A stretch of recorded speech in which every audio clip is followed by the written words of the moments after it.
Tuelekee hadi kwa mwanahabari wetu Fatma Gbogo ni atufahamishe zaidi kabisa jinsi upigaji kura umekuwa ukiendelea katika eneo bunge la Magarini. Bogo, hujambo na karibu. Labda hali kufikia sasa iko vipi? Idadi ya wapiga kura imefikia wapi? Je, watu wameanza kupiga kura? Hali iko vipi haswa? Na bila shaka shughuli ya kupiga kura bado inaendelea, na vituo ambavyo tumeweza kufikia hadi kufikia sasa ni kituo cha Kanagoni, Marereni na Mjanaheri. Vituo hivi tumeweza pia kushuhudia baadhi ya tafaruku tu pale ambapo baadhi ya wagombea wa kiti hiki wameweza kutoa lalamishi zao kuhusiana na masuala ya njama ya kuiba kura. Kwa hiyo kabla nizungumzie swala hilo kwa kina, tuungane na spika wa seneti ambaye atatueleza tu ametoka kupiga kura katika kituo cha Kamale pale. Spika, labda ukitueleza tu shughuli hii imekuwa vipi hadi kufikia sasa? Zoezi limeanza mapema, ule wakati ambao ulikuwa umekadiriwa zoezi hili lianze. Vituo vyote nimepata habari kwamba vimefunguliwa wakati wa kufaa na wananchi wakaanza kupiga kura. Ni vile tu idadi ya wapigaji kura toka asubuhi imekuwa kidogo chini, lakini tuna imani kwamba kadri siku inavyo yoyoma, bila shaka wananchi watajitokeza kwa wingi na kupiga kura. Kumekuwepo na changamoto katika baadhi ya vituo eneo hili, labda kama mkazi? Kumekuwa na utulivu na amani katika mapana na marefu ya eneo bunge la Magarini. Kufikia sasa hatujapata visa vya utovu wa nidhamu. Kwa hivyo langu tu ni kwa rai wakazi wa Magarini, sisi tunajulikana kwa amani, hatujakuwa na vurugu katika chaguzi zote ambazo tumekuwa nazo. Kwa hivyo vile ambavyo tunajulikana kwa amani, tuendelee kupiga kura kwa amani ili tuchague mbunge ambaye atatuwakilisha bila kusukumana huku na huku. Tudumishe amani, maana sisi tunajulikana kama watu ambao ni walinzi na wadumishaji amani katika eneo hili la Magarini.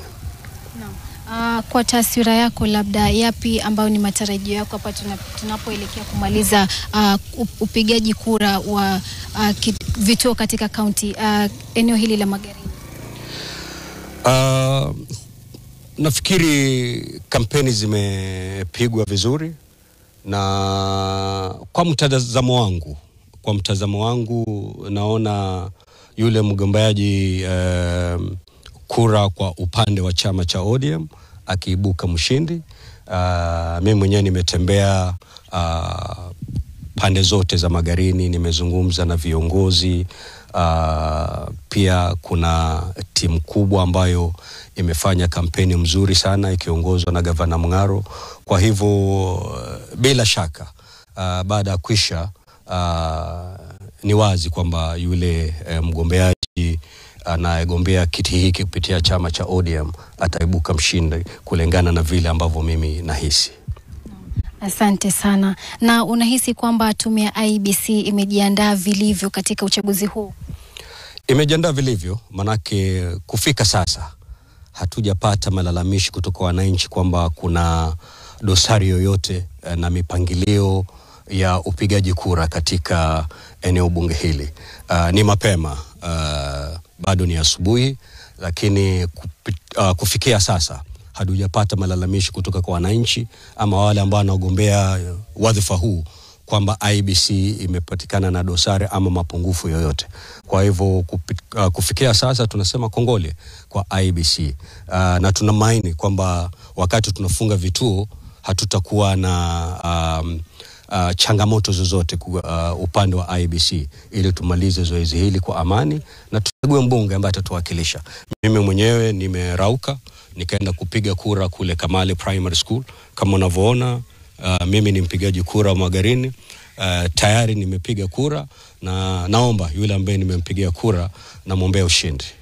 Asante sana. Na tutakuwa tunaelekea katika baadhi ya vituo ambavyo hatujafika ili kuangalia taswira kamili ilivyo katika vituo hivyo. Kumbuka eneo hili la Magarini liko na vituo 193. Kwa hiyo ni vituo vingi sana, kwa hiyo tuko na kazi ya kutosha kuletea tu taswira kamili katika eneo hili. Lakini kwa sasa ni hayo, narudi kwako Nick Wambua Naval. Asante sana Fatma Bogo.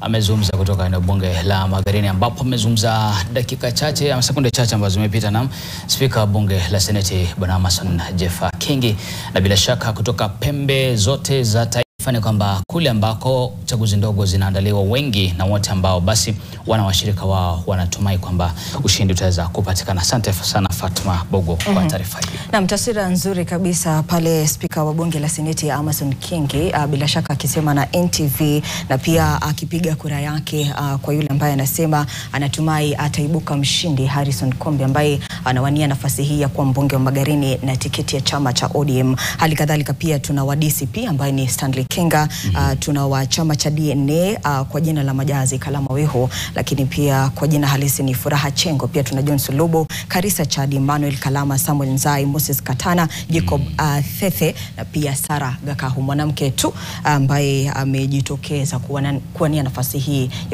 ya ubunge katika eneo la Magarini. Na bila shaka ni eneo ambalo mtazamaji lina historia ambayo kwa wakati huu ni historia ya kusalia kwa muda mrefu bila mwakilishi. Kumbuka kwamba eneo hili lisalia wazi baada ya kesi kuwasilishwa mahakamani baada ya uchaguzi mkuu wa mwaka 2022, pale ambapo ilikuwa ni kesi mtazamaji ya kupinga uchaguzi wa mbunge wakati huo, na tangu basi uchaguzi ulipotupiliwa mbali kufikia sasa hakuja kuwa na mwakilishi yeyote, na hivyo basi ndio sababu kwa siku ya leo uchaguzi huu mdogo unaandaliwa ili kutafuta mjumbe, kutafuta mwakilishi kwa angalau miaka hii miwili ambayo imesalia, miaka ya muhula wa kwanza wa serikali ya Kenya Kwanza.